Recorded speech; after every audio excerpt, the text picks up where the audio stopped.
Hey, Dad. Uh, this morning, I woke up and I had this feeling that today I wanted to make you proud.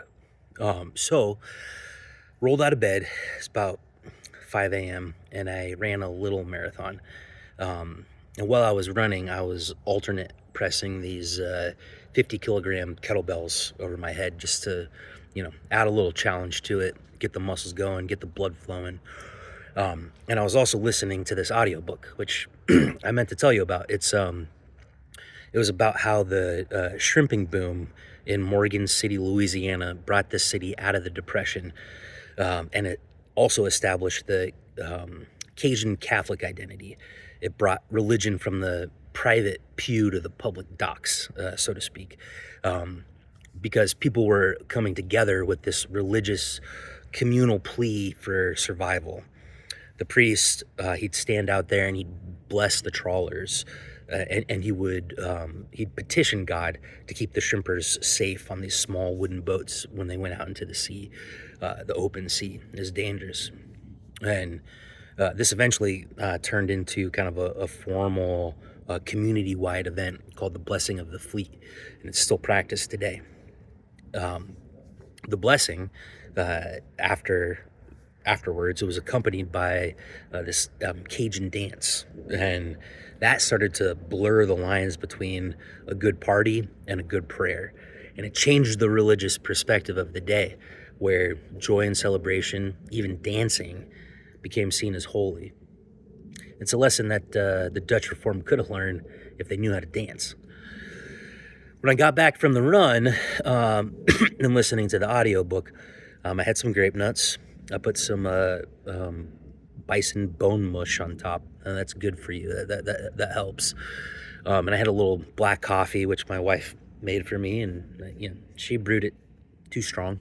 And then I started reading the local Smyrna Voice newspaper, while at the same time I'm searching Facebook Marketplace, and I'm looking for this very specific thing. I'm on actually a lot of different marketplaces. I'm looking for a slate blue 2018 Lexus GS 460 SUV.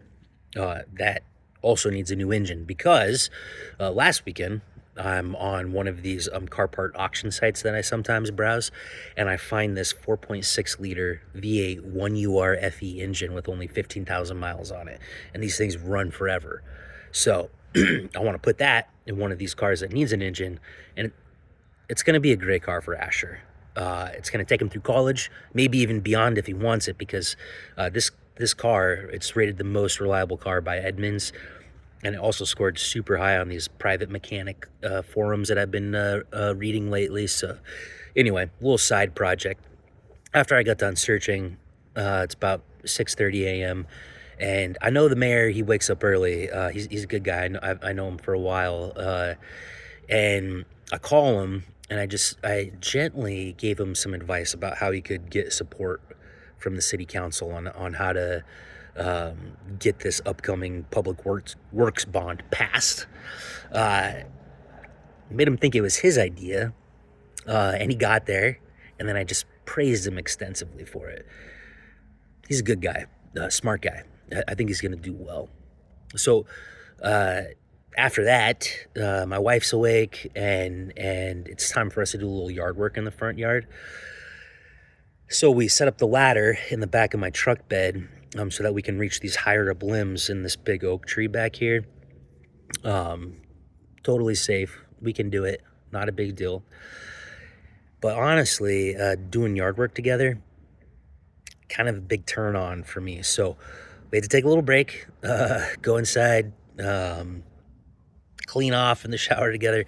And after the shower, I got these 3 20-foot size logs dropped off in my driveway from my neighbor, because last summer he had these trees. They were threatening to fall on his house.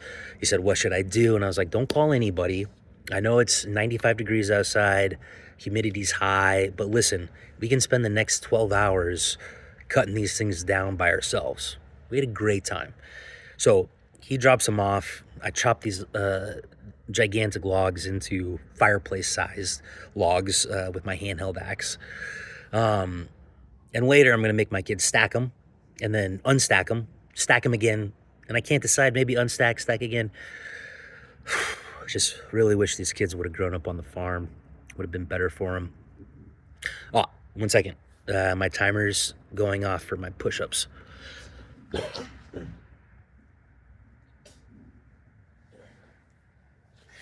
That's 100.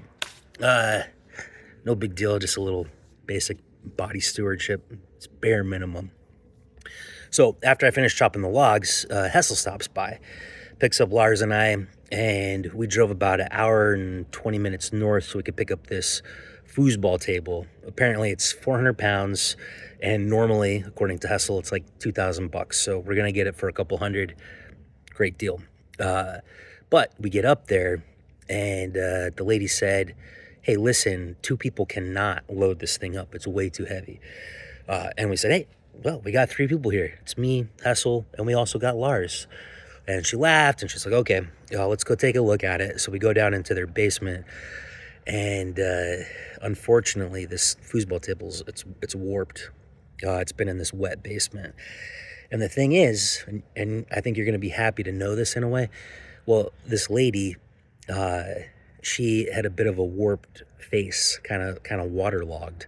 And it's like we always say, that when you buy something from someone, you're also buying the owner. So, no deal. But it was tempting. There was part of me that was like, hey, we could tell her we'll take this thing to the dump for free, take it home, pull it apart, replace some of the panels, make it work, and then we'd just have this awesome feeling of having the best bargain ever. Such a good feeling. But sometimes the best deal is knowing when to walk away. Well, Dad, I gotta go. It's about 8:30 now in the morning, and I gotta detail my car. It's already clean, but it needs to be detailed.